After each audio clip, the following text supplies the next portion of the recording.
Welcome everybody. This video is going to cover multi-step equations. Multi-step equations sound bad, but it really isn't. So what you have to do is a few things before you do what you've always done before with your 1 and 2 step equations. First, if there is anything to distribute, meaning there are parentheses, then you distribute first. Be careful when distributing in negative. Then, you combine any like terms that you have on either side. Then what you do is you get all the variables to one side. Most people like to get them to the left, but it doesn't matter. And all the constants to the other side. And then what you do is you solve like normal. Let's try one. Here is my first sample equation. You might want to write this one down. You'll have to rewind it because I'm going to go rather fast. But it's really not a big deal if you follow the order that I gave you. Remember, the first thing that I said is distribute if you need to. Well, we need to because we have parentheses here. Remember that when you distribute, you take the number on the outside times everything on the inside. And you would do that on this one, you would do that over here on this one. So 4 times x is 4x, and then 4 times a negative 2 gives me a negative 8. And then I have this plus 2x is equal to 3 times x, which is 3x, times 3 minus or times a negative 1, we give you minus 3, and minus 11. That's done. Now what I have to do is see if there's any like terms that can be combined. And here I have a 4x and I have a positive 2x. Over here I have a negative 3 and a negative 11. So I can combine those terms. I have 4x and 2x gives me 6x, and then I have a minus 8 left over is equal to this 3x, which I did not use yet. And I have a negative 3 and a negative 11, which gives me a negative 14.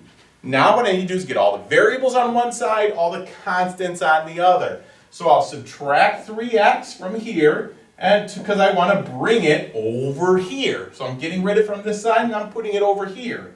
I'm going to do that first, one step at a time, baby steps. 6x minus 3x gives me 3x. Again, I have the minus 8 that I did not use. Here, the 3x's are gone, and I'm left with just a negative 14. Now you solve like normal. This is a 2-step equation. It took a bit to get there, but you follow the steps. Distribute, combine like terms, and then get all the variables on one side, the constants on the other. So that's what I have to do now is get the constant over there. I'm going to add 8, and then I have 3x is equal to 6. And that would be a negative 6 because negative 14 and positive 8. Then I would divide by 3, and x is equal to a negative 2. If you put negative 2 in here and checked it, it would work. Now what I'm going to cover are equations where the answer is no solution or infinitely many solutions. So let's take a look at 2 equations that I have up here. The first one, the second one. If I were to start solving this, there's nothing to distribute. So what I'm going to do is get, and there's no terms that are alike to combine, so I'm going to get the x's over to one side. The minute I do that, though, look what happens. Subtract 2x, subtract 2x. I end up with 3 is equal to 7. The variable is gone. What? When the variable disappears, then your answer is either going to be infinitely many or no solution. Look at this one here. I subtract 2x just like I did before. And I end up with 3 equals 3. Again, the variable disappeared. Here I have a false statement. Here I have a true statement.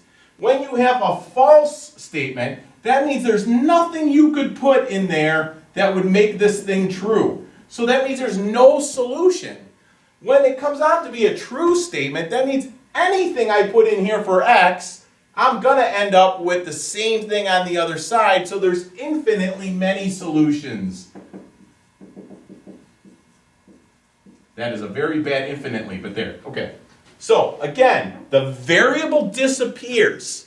You either end up with a false statement, which is no solutions, meaning there's nothing I can put in here to ever make this true, or you end up with a true statement, which means anything I put in there for x will always make it true. So there's infinitely many or there's no solution. Now, you're going to be asked to create your own equations that have infinitely many solutions or no solutions. This could not be easier. The way that you would start is with the same term on both sides of your equation. Then, I'm going to do that over here as well, 3x and 3x.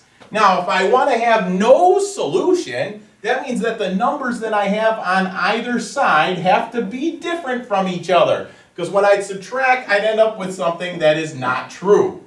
Here, I would put the exact same number on both sides. And then I would end up with something that is true, and there would be infinitely many. It's as simple as that.